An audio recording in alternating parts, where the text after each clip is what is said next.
Good evening. Still without internet in my building, so I don't get to have the crackling fireplace that I've had the first couple months of doing my Bible reading. So I have a little less natural light coming in from various lights on in my house. And I wanted to light a couple candles as well. So anyway, good evening. My name's Ken Tracy, and I started reading the Bible cover to cover about just over 2 months ago now. And I've been reading 2 chapters a night. Almost didn't read tonight, feeling a little under the weather like I have been the last few days, and have barely left the house today. Just hoping to get a little extra rest before I get back at it tomorrow. I was laying there, I was thinking, hey, maybe today would be a nice night to take off from my Bible reading and just have a real low-key night at home, maybe laying in bed. But then I thought about it and thought, it's just 2 chapters. And again, it's how you eat an elephant one bite at a time. It's much easier to accomplish big things if you take it piece by piece or step by step or bite by bite, however you want to look at it. So tonight I am reading chapters 19 and 20 from the book of Numbers. Gonna have a quick sip of water first.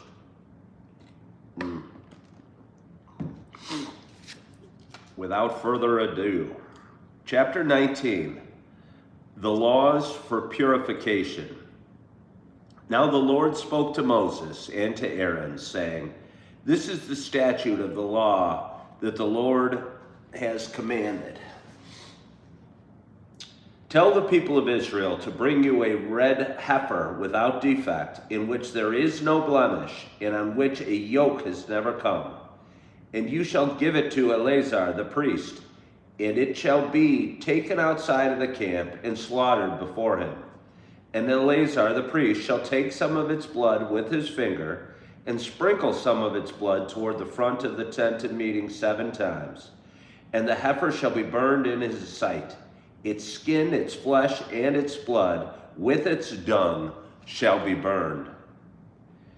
And the priest shall take cedar wood and hyssop and scarlet yarn and throw them into the fire, burning the heifer.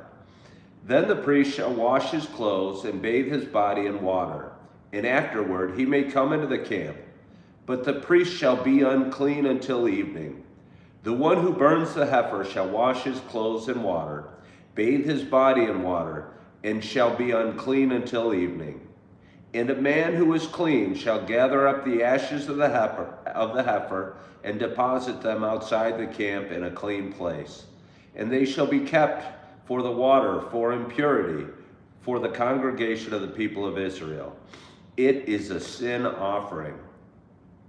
And the one who gathers the ashes of the heifer shall wash his clothes and be unclean until evening. And this shall be a perpetual statute for the people of Israel and for the stranger who sojourns among them. Whoever touches the dead body of any person shall be unclean 7 days. He shall cleanse himself with the water on the 3rd day and on the 7th day, and so be clean. But if he does not cleanse himself on the 3rd day and on the 7th day, he will not become clean. Whoever touches a dead person, the body of anyone who has died, and does not cleanse himself, defiles the tabernacle of the Lord, and that person shall be cut off from Israel, because the water for impurity was not thrown on him, and he shall be unclean. His uncleanness is still on him. This is the law of someone who dies in a tent. Everyone who comes into the tent and everyone who is in the tent shall be unclean 7 days. And every open vessel that has no cover fastened on it is unclean. Whoever in the open field touches someone who was killed with a sword, or who died naturally, or who touches a human bone or a grave, shall be unclean 7 days. For the unclean they shall take some ashes of the burnt sin offering, and fresh water shall be added in a vessel. Then a clean person shall take hyssop and dip it in the water, and sprinkle it on the tent, and on all the furnishings, and on all the persons who were there. And whoever touched the bone, or the slain, or the dead, or the grave, and the clean person shall sprinkle it on the unclean on the third day and on the seventh day. Thus on the seventh day he shall cleanse him, and he shall wash his clothes and bathe himself in water, and at the evening he shall be clean. If the man who is unclean does not cleanse himself, that person shall be cut off from the midst of the assembly, since he has defiled the sanctuary of the Lord. Because the water for impurity has not been thrown on him, he is unclean. And it shall be a statute forever for them. The one who sprinkles the water for impurity shall wash his clothes, and the one who touches the water for impurity shall be unclean until evening. And whatever the unclean person touches shall be unclean, and anyone who touches it shall be unclean until evening. Chapter 20, the death of Miriam. And the people of Israel, the whole congregation, came into the wilderness of Zin in the first month, and the people stayed in Kadesh. And Miriam died there and was buried there. The waters of Meribah. Now there was no water for the congregation, and they assembled themselves together against Moses and against Aaron. And the people quarreled with Moses and said, "Would that we had perished when our brothers perished before the Lord. Why have you brought the assembly of the Lord into this wilderness, that we should die here, both we and our cattle? And why have you made us come up out of Egypt to bring us to this evil place? It is no place for grain or figs or vines or pomegranates, and there is no water to drink." Then Moses and Aaron went from the presence of the assembly to the entrance of the tent of meeting and fell on their faces. And the glory of the Lord appeared to them. And the Lord spoke to Moses, saying, "Take the staff and assemble the congregation, you and Aaron your brother, and tell the rock before their eyes to yield its water. So you shall bring water out of the rock for them, and give drink to the congregation and their cattle." And Moses took the staff before the Lord as he commanded him. Moses strikes the rock. Then Moses and Aaron gathered the assembly together before the rock, and he said to them, "Hear now, you rebels, shall we bring water for you out of this rock?" And Moses lifted up his hand and struck the rock with his staff twice. And water came out abundantly, and the congregation drank, and their livestock. And the Lord said to Moses and Aaron, "Because you did not believe in me to uphold me as holy in the eyes of the people of Israel, therefore you shall not bring this assembly into the land that I have given them. These are the waters of Meribah, where the people of Israel quarreled with the Lord, and through them he showed himself holy." Edom refuses passage. Moses sent messengers from Kadesh to the king of Edom. "Thus says your brother Israel, you know all the hardships that we have met, how our fathers went down to Egypt, and we lived in Egypt for a long time. And the Egyptians dealt harshly with us and our fathers. And we cried to the Lord. He heard our voice and sent an angel and brought us up out of Egypt.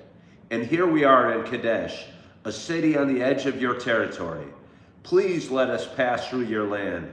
We will not pass through field or vineyard or drink water from a well. We will go along the king's highway.